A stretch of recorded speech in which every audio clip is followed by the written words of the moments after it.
Хәзерге вакытта без инженерлар әзерләй торган мәктәптәге сыйныфларның берсендә күргәнебезчә, бу укып язып утыра торган гадәти бүлмә генә түгел, чын мәгънәсендә кечкенә генә заводны хәтерләтә. Студентлар монда үзләренә кирәкле материалны ясау өчен менә шундый чималлар кулланып, аны гамәлгә ашыралар. Менә мисал өчен, аны шушындый станокның савытына салалар, аны кабызып җибәрәләр һәм ул төрле этаплар аша узып, нәтиҗәдә менә шундый жеп хасил була. Аны үз чиратында 3D форматында эшләнмәләр ясауда кулланалар. Яршылда алдынгы инженер мәктәбе узган ел ачылды. Ул Татарстанда эшли башлаган 3нче шундый мәктәпләрнең берсе. КФУ карамагында КАМАЗ белән хезмәттәшлек итәләр.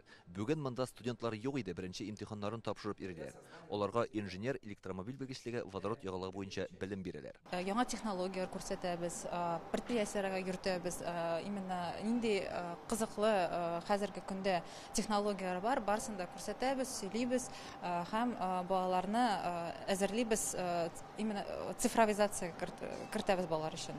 Сегодня наука и технологии становятся главным драйвером экономического роста и повышения благосостояния населения. Бүгенге шартларда ил икътисады өчен инженер мәктәпләренең әһәмияте турында ярчаллыга җыелып сөйләштеләр. Монда Россиянең төрле төбәкләрендә ачылган инженер мәктәпләре җитәкчеләре җыелды.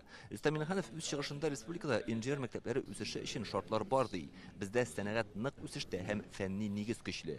Мы крупный промышленный центр, индустриальная республика, и без инженерных школ передовых, конечно, мы не видим дальнейшее развитие нашей республики. Важно сблизить науку, вузы с индустриальными нашими партнерами. И вот передовая инженерная школа – это вот самый короткий путь, чтобы достичь каких-то результатов. С учетом сегодняшней изоляции наших предприятий от западных технологий. Ул Татарстан предприятиеләренең узак еллар дәвамында вузлар белән хезмәттәшлек итүен билгеләп үтте. Мисалга КАМАЗны китерде. Компания КАМАЗ и Татнефть, которые на протяжении многих лет являются национальными лидерами по инновациям и числу проектов, реализуемых совместно с вузами.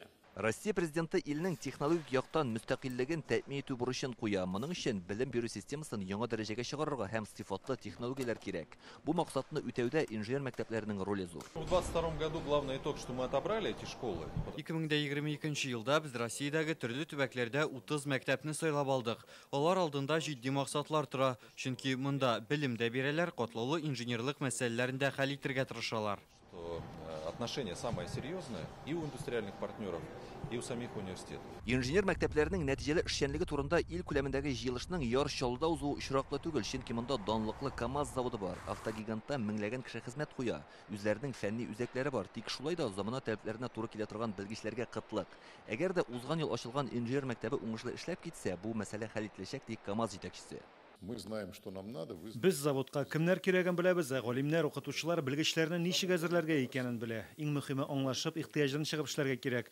Бүгенге шартларда үзебездә булдырылган заманча технологиялар бик кирәк. Аларны тормышка ашыру өчен белемле хезмәткәрләр булу мөһим. Можем добиться результата. Җыелышта әйтүләренчә, инженер мәктәпләрендә укыту программасын төзегәндә бүгенгене генә түгел, киләчәкне күздә тотып эшләү мөһим. Икенче яктан, зур шәһәрләргә китәргә омтылучы яшьләрне шунда калдыру өчен уңайлы шартлар булдырырга кирәк. Строительство города.